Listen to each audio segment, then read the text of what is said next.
What up, G Life? It's your boy MC Shadow back at you with another video. Make sure that you guys like, comment, and are subscribed to the channel. That is how you help my channel get into the algorithm. I'd highly appreciate if you go ahead and do that, Join the G Life. Now, I was asked a question, right, by one of my subscribers who said, why are people proud to be gang members, right? With something that brings you so much chaos and drama, like people say, then why are people so proud to be a gangster? It's not so much that they're proud to be a gangster, right? It goes more into the whole ego aspect of things, right? They don't want their ego, being damaged. In all truth, reality is not that they're proud to be a gangster, right?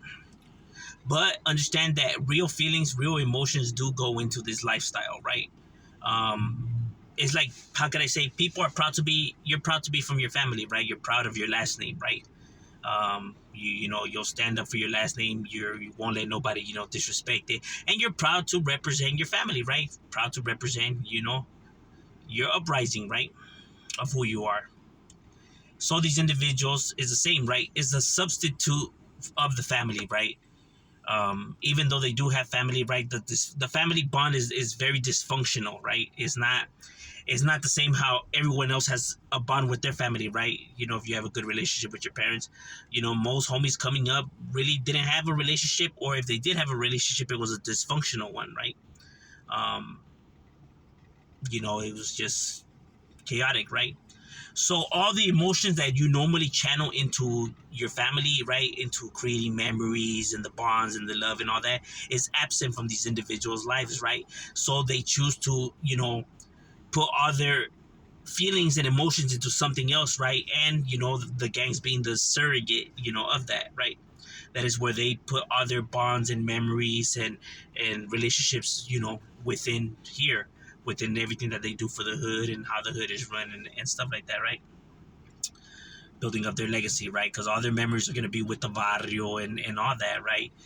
The good and the bad, right? Because just like everything else, there is good times. There's more bad than good, right? But, I'm not going to say that there wasn't no good times, right? Or the bond and the chemistry and stuff like that, right?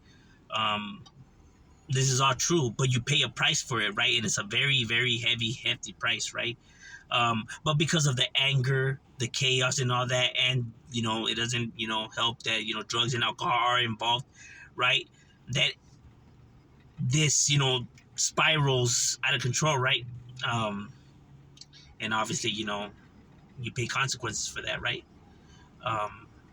Just like with a family, right? And that's why they could choose to look the other way, because just like you get in fights with your family, or you're mad at your family, whether your siblings or your parents or whatever, right? It blows over, right? You get over it, and you patch things up, right? Because everything with, no matter what it is, whether it's a relationship, family, whatever, it's gonna have its bad times too. It's hard times, right? It's chaotic times. So no different with the neighborhood, right? You're gonna have those battles and stuff like that.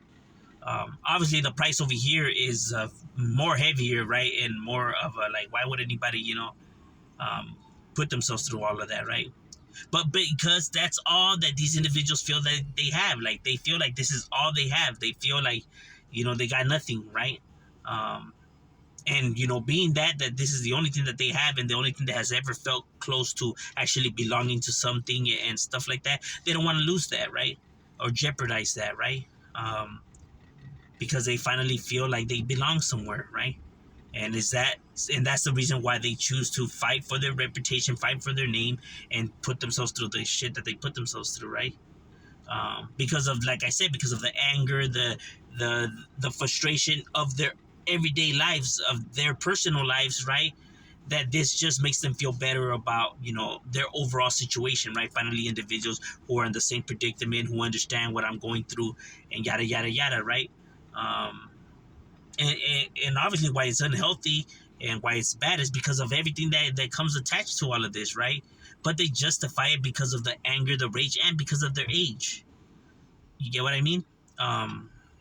And then, like I said, when you get older, right, and you don't see counseling and everything like that, the problems become more of a burden on you, right?